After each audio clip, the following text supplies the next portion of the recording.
The transformation that I've noticed is actually being able to talk to neighbors and how God transforms hearts to care for the neighborhood, not just in this theoretical way. Like, people know neighbors' names and they can pray for them and they're engaged in what's happening in the neighborhood, So it's just this turn towards a place. Dinner Church is a simple and powerful approach to church where food, friendship, and the stories of Jesus are shared around a dinner table. New Dinner Church congregations are starting all over North America. The Dinner Church podcast is creating a space for conversation with Dinner Church pastors, leaders who are already a part of what God is doing through Dinner Church in North America. I'm Heather, and I love Dinner Church. Although I serve at a thriving church, I felt the tug to get out of the regular Sunday morning routine to bring the good news of Jesus' kingdom to new places. Dinner Church has been a revolutionary experience for me, my team, and for our congregation. And I want you to get a glimpse of what is happening in this inspiring movement. Join us as we listen in and learn more about how to launch and lead a dinner church. Well, hello, everyone. It is great to have you here for another bonus episode of the Dinner Church podcast. My name is Heather, and I am so excited today. I have with me both Verlon Fosner and Jon Davis from the Dinner Church Collective. Verlon is the director, and Jon is the coordinator of operations. And right now, that's a very busy task for Jon as we are getting ready for the Dinner Church Summit coming up next month. So, hello, guys. How are you? Great to be here, and great to see you, Heather. Indeed, Awesome. It is good to see you both. Yes. Okay. Well, I think that you guys are probably a little cooler than I am down here in Florida, but we're excited. We have a cold front today. It's 82 degrees. So hopefully we'll have some beautiful weather in Orlando for the summit. But before we get to talking about the summit itself, Verlon, I wanted to kind of ask you to just take a few moments and talk to us about what the Dinner Church Collective is, who it involves, how it came to be, and really what the purpose is. Well, the Dinner Church movement, or the Dinner Church vision, if you will, has really been birthing in the last 15 years across the country. And at first, I kind of thought it was something the Lord was giving us in Seattle for our multiple dinner churches throughout the city. But over time, I've realized the Holy Spirit has just raised it up from the four corners of actually the West, not even just the U.S., but of the West. And of course, it's coming at a time when a post-Christian, highly secularized population is beginning to fill the West, if you will. And the last time the dinner church really was potent was when, in the days of Jesus and all of that, with the highly secularized and highly Romanized and Greek world. And so there is a way of doing church around tables that is very, very history thick and history deep, that comes for a reason, because it's highly effective with people that have no church background or no Judeo understanding of things.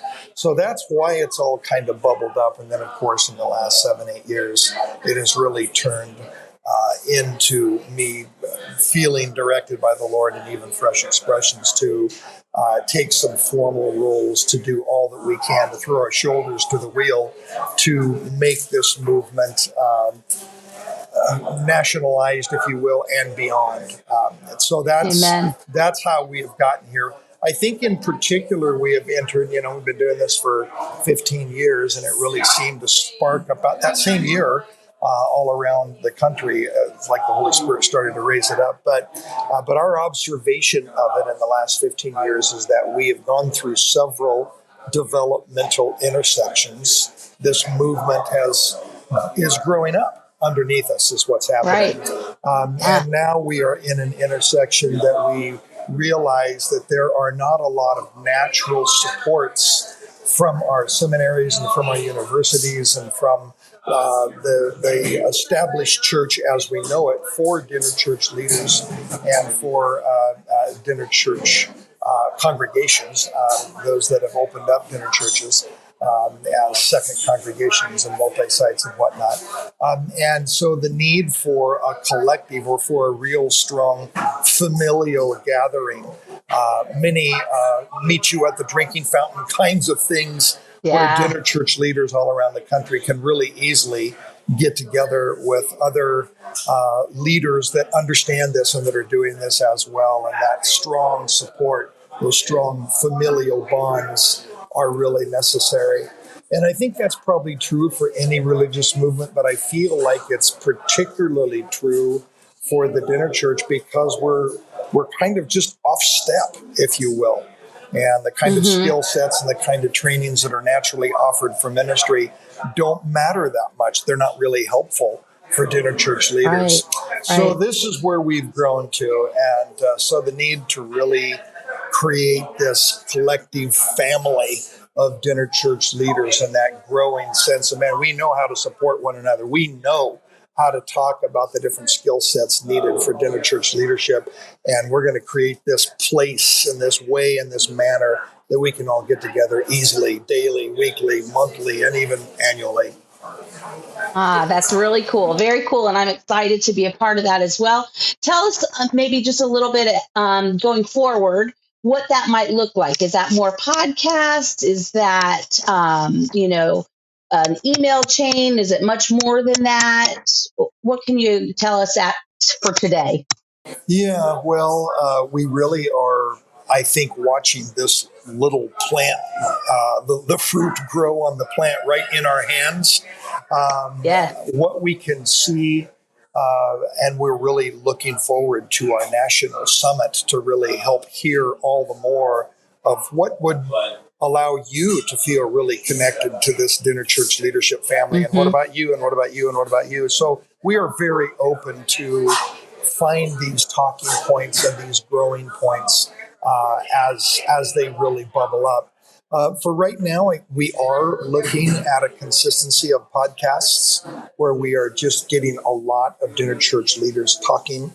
What are you preaching? What are your Jesus stories like? What's happening? How is your congregation growing? Are you actually shaping people in the likeness of Christ, or are you finding that hard? And just let them start to talk on screen so that a lot of the other leaders can just drop in and go, oh, yeah, me too.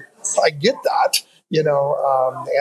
Because raising people in the likeness of Christ is a complex thing. It's not something that you can pass off one idea to. So there's like a whole lot of conversation that's needed, and we're just feeling like visually we can use the podcast tool that way.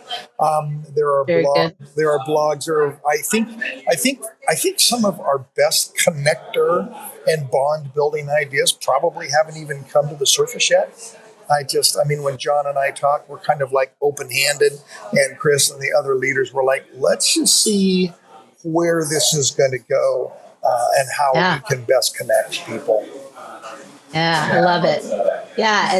And that kind of leads us into some conversation with Jon, because I think a lot of these new ideas are going to come about at the summit as people are joined together, for a couple of days. So, Jon, why don't you talk to us about the Dinner Church Summit that's coming up next month? I think it really does dovetail so well with what Verlon was just talking about in terms of, if you think of like a dinner church culture, in terms of a community of people that are kind of have a shared mission and yet need encouragement in that mission, that need in a sense, a way to connect with other people and learn from each other and sort of have this resource, if you will, of other people that are in this dinner church mission, and seeing, because there's a lot, they can be very unique and different too, based upon setting and context. Yeah. There's not just sort of one way to do dinner church. And, we've talked a lot, Verlon and I've talked a lot about that because we come from different backgrounds. And so our sort of work looks very different, and that's a good thing. And so we can learn from each other. Yeah. We can do that. And so the summit is really designed in a sense to highlight those kinds of moments. And I'll give you a couple examples that are kind of make the summit, I think, unique. It'll be like a conference in a lot of ways. We'll have plenary sessions and, some workshops and things like that. But a couple of things that we're doing that I think are unique to the summit is one is that we've scheduled what we're calling meetups, because we really want to build relationships. We really want to see people walk away. I think Verlon has said it this way: walk away with a dozen or so contacts of people that you've connected with in one way or another, and that you can sort of call on following. If we think of the collective as a family, as a group of people who share these values, who share this mission, then we want to highlight that. And so the meetups are really about informal conversations, and some of those will deal with people that are doing dinner church in a rural setting or in a suburban setting or in a those kinds of things. Maybe as Verlon talks a lot about in the trainings, a SOAR neighborhood. What does that look like?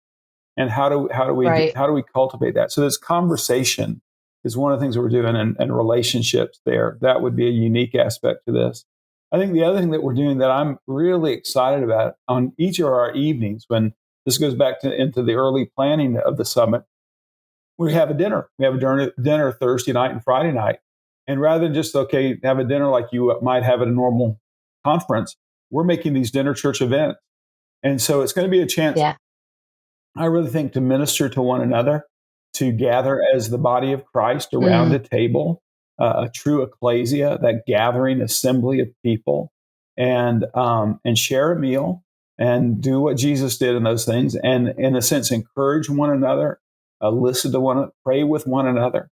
I'm sure at every table there will be need. There will be people that are in different places, and some might be hurting, some might be a little lost. They got all excited about this, and maybe whatever stopped them in the middle of it. We could talk about all kinds of things like that. Because dinner church was rolling along like everything was, and then the pandemic hit, and we had to adjust. And all of a sudden, there were drive-through dinner churches, and there were outside and things like that.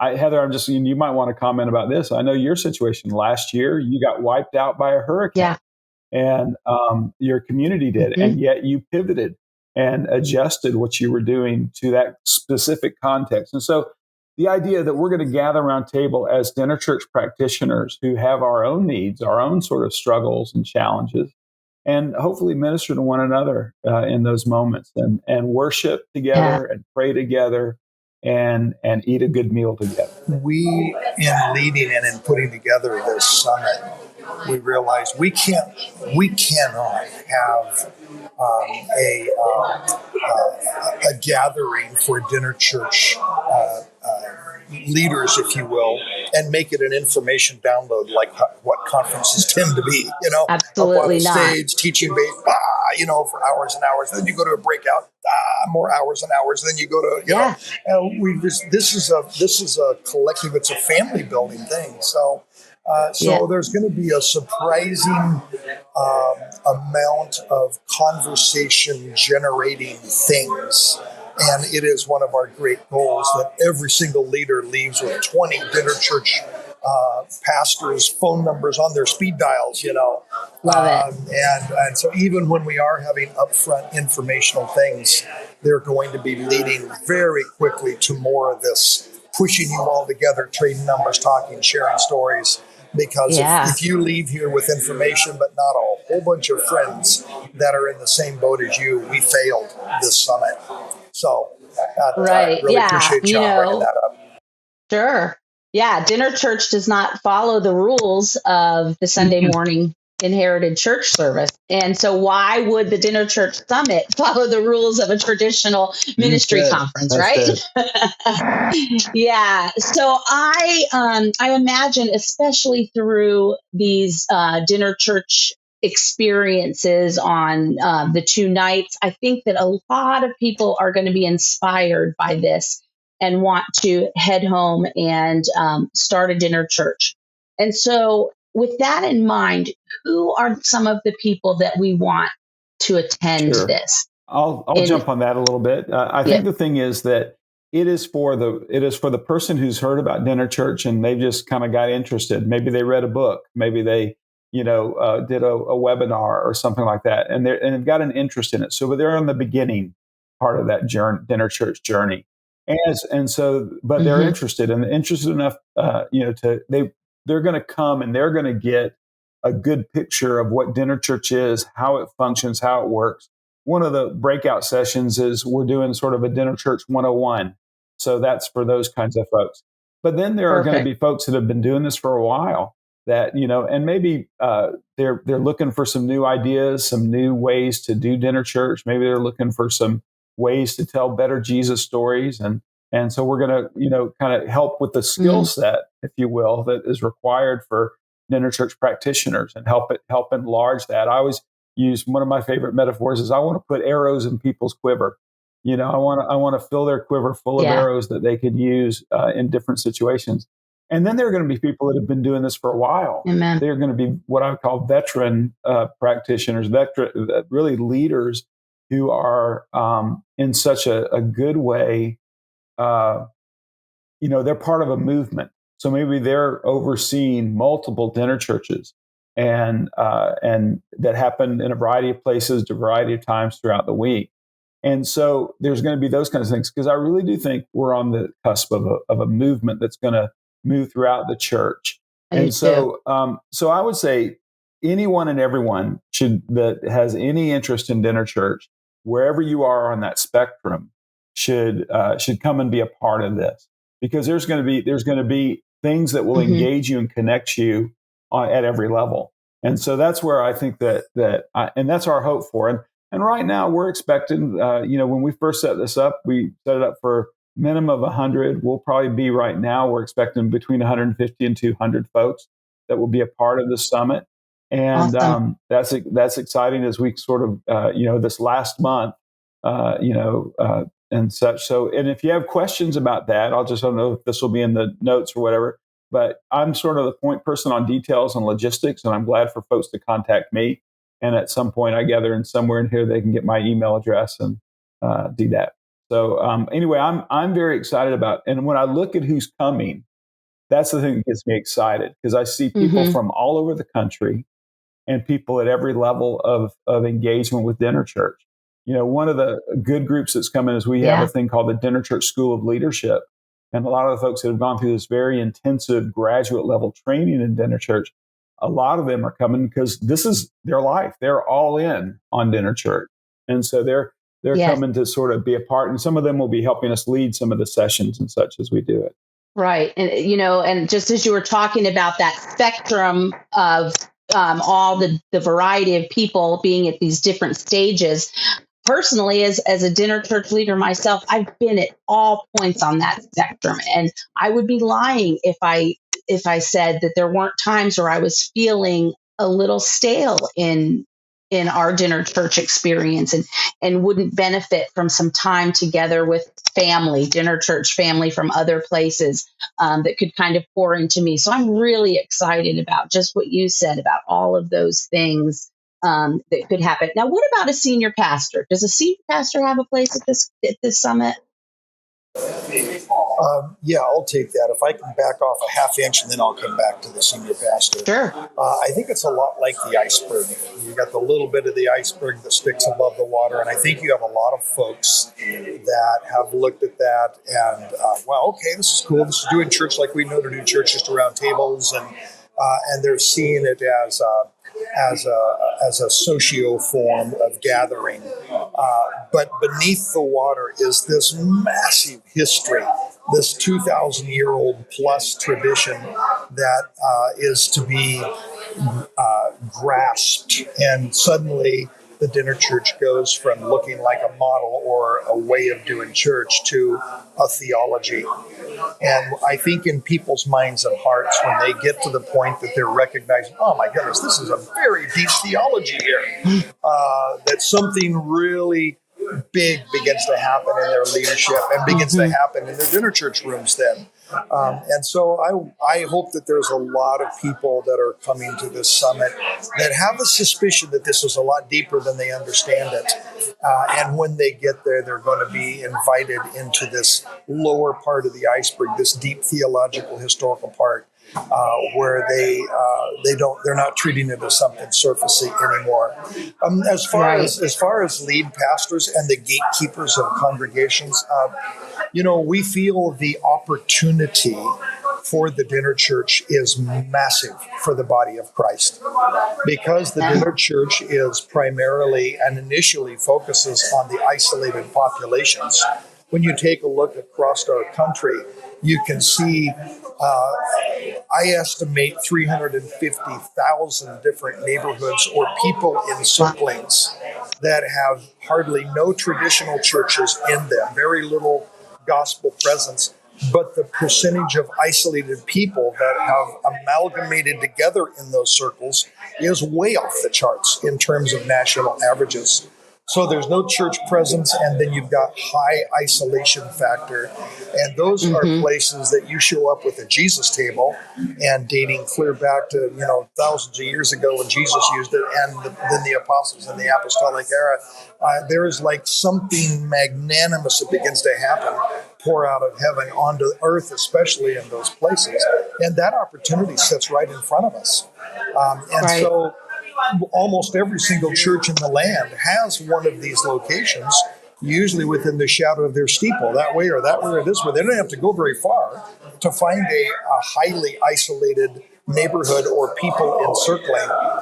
And so I want the lead pastors to begin to identify where are these spots in my town, because we feel like maybe they should get a chance to be with Jesus too, not just those of us that understand this way of doing church we've practiced the last 500 years, these teaching-based structures that we've gotten used to. So I absolutely want every lead pastor I can get my arms around, because I think in a very short period of time after revealing this opportunity, they're going to look at their cities different, and they're going to begin to realize, we need to have a dinner church there and there and there. Okay, how can we do this inside of our systems, and let the Lord give us a number of other congregations.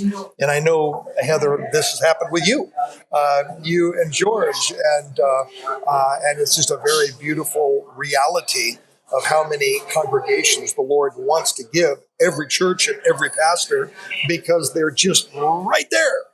They're so close that it drives me nuts, because I see it. And the more that anybody gets invested in this, the more they see it. They go, the opportunity is enormous if we can understand the historic dinner church.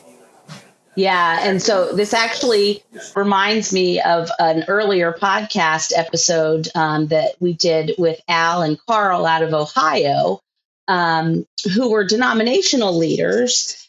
And something that just blew me away was that in doing the dinner church initiative, their goal of setting up dinner churches all over the state, that there are 2 counties in their state that actually have 0 churches. And I believe it's Assemblies of God in that denomination.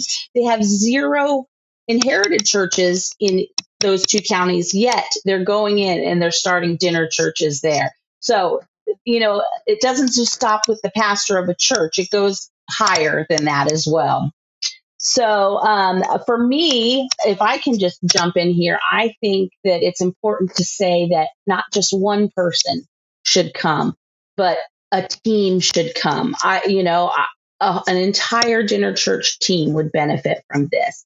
There are going to be so many things that they see and they hear and they experience that they might look at each other and say, man, how could we use this back home in our dinner church setting? And how might that really start to transform lives? So I'm just excited about all of the ways that this summit can work for different people. In fact, I would say it would make every dinner church pastor and every lead pastor's job a lot easier if they brought team people to this, because we'll do the training for you. You don't have to translate this vision to people that aren't used to it. We'll do a lot of that for you, and then we'll go back and be racing these horses on your behalf, and you won't have to carry such a large leadership load. Yeah. Awesome. All right. So, Jon, tell us how we find out more information about the summit, how we sign up. Give us all those gory details. The easiest thing is at dinnerchurch.com/summit. And you'll see, if you just went to dinnerchurch.com, you'll see a summit tab as well. And that will give you all the information, the sort of who, what, where, and why. There's a click to register on, that'll take you over to Eventbrite to sign up and to do that. And then it's interesting. One of the things that I'll just share this here because it's the pertinent folks that are coming, is that we were unable to get hotel blocks because there's this gigantic music event in Orlando the same weekend, and no one would. There are rooms available, but they're not. They wouldn't give us hotel blocks like you typically get when we do a conference.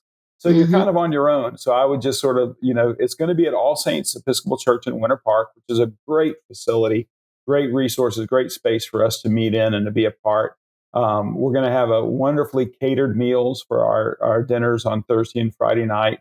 There are a lot of those little things that we're sort of pouring into make this just a really special gathering where people, I go back to some of what we were talking about at the first, where people are going to feel connected. They're going to feel loved. They're going to feel cared for in this moment. That's what we want. We want this to be not just a time of learning. There will be some of that, of course. And we got some great speakers lined up, great sessions that are planned. But more than that, they're going to feel blessed by being a part of the Dinner Church Summit. And they're going to walk away encouraged and I think inspired and maybe even challenged, as they think about this mission that God is calling them to. So it's really that simple. You can I'll just go ahead and give it my Jon.Davis, Jon.Davis at freshexpressions.com. And you can send me an email if you like.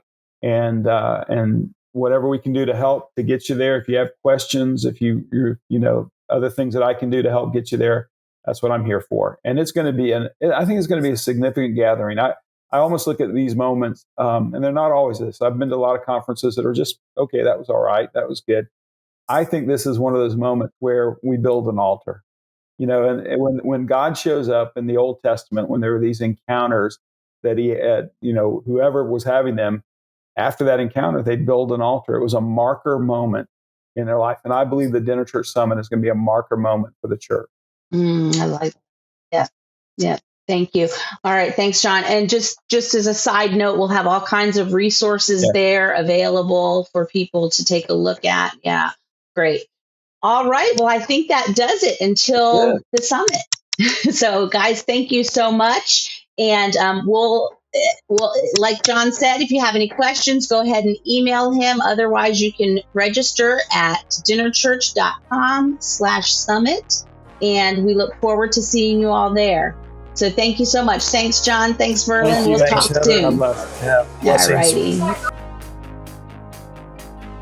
Thanks for listening today. We'd love to connect with you and hear more about your Dinner Church story. You can connect with us over at dinnerchurch.com. It's also where you can find a lot of great resources about how to start or sustain your Dinner Church journey. Dinner Church Podcast is brought to you by the Dinner Church Collective and Fresh Expressions. The Dinner Church Collective is a nationwide community of everyday missionaries spreading the word about this simple, effective, and historical approach to starting new churches. We sure hope you'll join us for the Dinner Church Summit November 9th through the 11th, 2023 in Orlando, Florida.